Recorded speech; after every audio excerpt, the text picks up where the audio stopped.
ও মা গো মা, কি কইতাম, দেশের অরাজক অরাজক, বিদেশের গরম, ওরে বাঁচতে পারি না, বাঁচতে পারি না। আজকে এমন একটা রেসিপি লই আই গেছি গো বাবুরে বাবু, রাতের 12টা বাজে, অতিথি আপ্যায়নের সেরকম একটা রেসিপি, অল্প উপকরণে স্বল্প সময়ে আজকে রেসিপিটি সাজিয়ে তুলবো রসুন দিয়ে, একদম আস্তব রসুন দিয়ে। দেখতে থাকুন।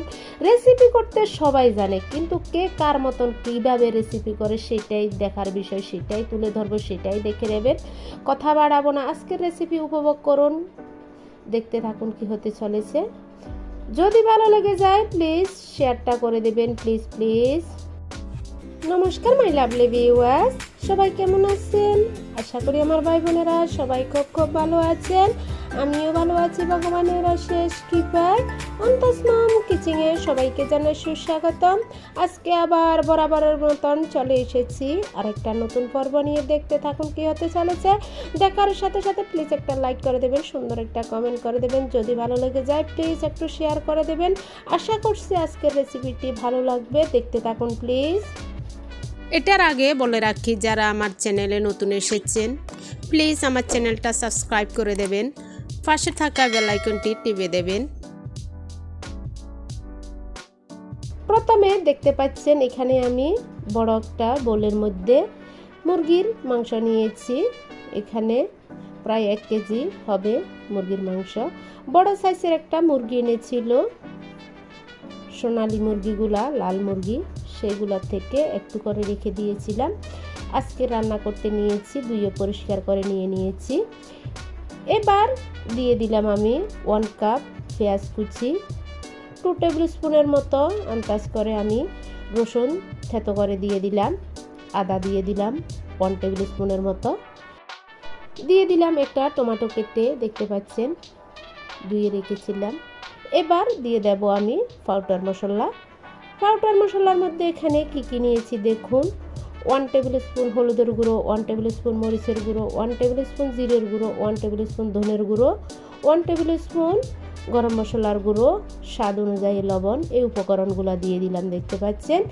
এবার দিয়ে দেব আমি 1/4 কাপের মতো দিয়ে দিলাম তেল, সরিষার তেল, দেখতে পাচ্ছেন।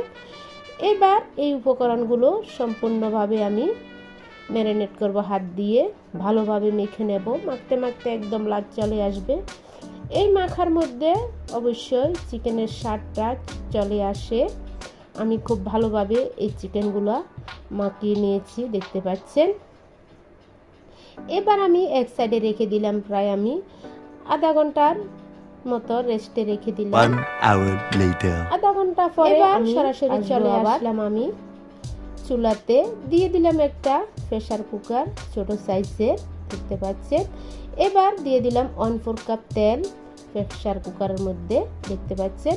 দিয়ে দেব এবার আমি আস্ত গরম মশলা। আস্ত গরম মশলার মধ্যে নিয়ে নিলাম দারচিনি, এলাচি, লবঙ্গ, তেজপাতা, সব উপকরণগুলো আমি তেলের মধ্যে দিয়ে দিলাম, দেখতে পাচ্ছেন।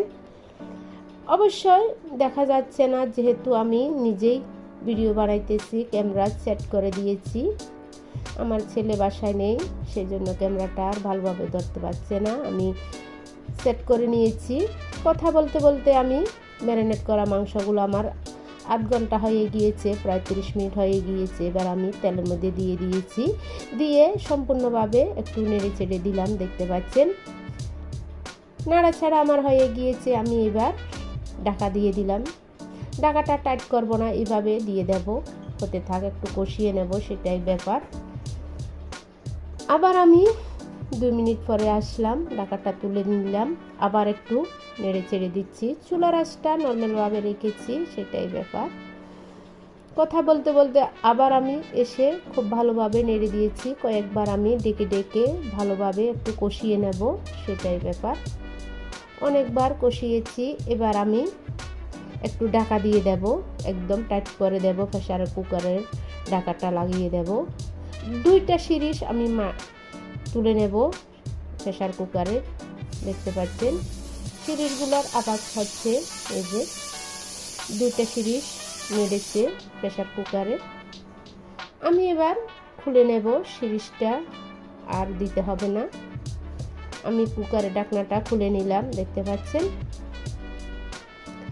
এবার আমি দিয়ে দেব, একটু নেড়ে ছেড়ে দিলাম অবশ্যই। এবার দিয়ে দেব আমি এখানে আস্ত 2টা রসুন দিয়ে আজকের এই মুরগির মাংসগুলো রান্না হচ্ছে। দিয়ে দিলাম 2টা আলু, আপনারা যদি পছন্দ করে আলু দেবেন, না হয় দেবেন না, আমি পছন্দ করি এই জন্য আলু দিয়েছি। আমি আলুগুলা দিয়ে খুব ভালোভাবে আবার 1 মিনিট কষিয়ে নেব।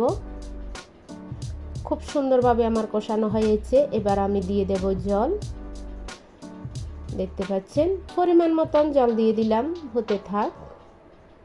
ঢাকা দিয়ে দিলাম, জাস্ট 5 মিনিট আমি অপেক্ষা করব। A few minutes later. 5 minute পরে এসে দেখলাম আমার সোনালী মুরগির তরকারিগুলো একদম হয়ে এসেছে। এই যে দেখুন কত সুন্দর হয়েছে, খুব ভালো হয়েছে। এবার আমি দিয়ে দেব আগের থেকে আমি রোস্ট করে রেখেছি মশলা, রোস্ট মশলার মধ্যে এখানে ধনে, জিরে, দারচিনি, এলাচি খুব ভালোভাবে আমি ভেজে পাউডার করে রেখেছি, সেখান থেকে 1 টেবিল স্পুন মতন দিয়ে দিলাম, দেখতে পাচ্ছেন। এবার ফাইনালি দিয়ে দেব আমার বাঙালির সেই স্বাদ ধনেপাতা না দিলে চলে না, অবশ্যই ধনেপাতা দিতে হবে, ধনেপাতা দিয়ে দিলাম। ফাইনালি আমার চিকেনের তরকারিটা একদম রেডি হয়েছে, চিকেন কারিটা রেডি হয়ে গিয়েছে। এবার দুপুরবেলা গরম গরম ভাতের সাথে পরিবেশন করব। একদম ইজিভাবে আমি অল্প উপকরণে, স্বল্প জিনিসে, স্বল্প সময়ে আপনাদের কাছে তুলে ধরলাম। আজকের রেসিপিটি কেমন লাগলো আপনাদের কাছে? এই যে দেখুন, মেন লুকটা দেখুন কত সুন্দর হয়েছে আমার অল্প সময়ের মধ্যে অল্প উপকরণের রেসিপি। এই যে খুব সুন্দর হয়েছে, আপনারা ট্রাই করবেন। যদি সময় না থাকে এইভাবে করে একটা রেসিপি বানিয়ে ফেলতে পারবেন। কেমন লাগলো জানাবেন অবশ্যই। আজকের মতন আজকের রেসিপি এখানে সমাপ্ত করলাম। সবাই ভালো থাকবেন, সুস্থ থাকবেন। সবাইকে জানাই টাটা, বাই বাই, নমস্কার।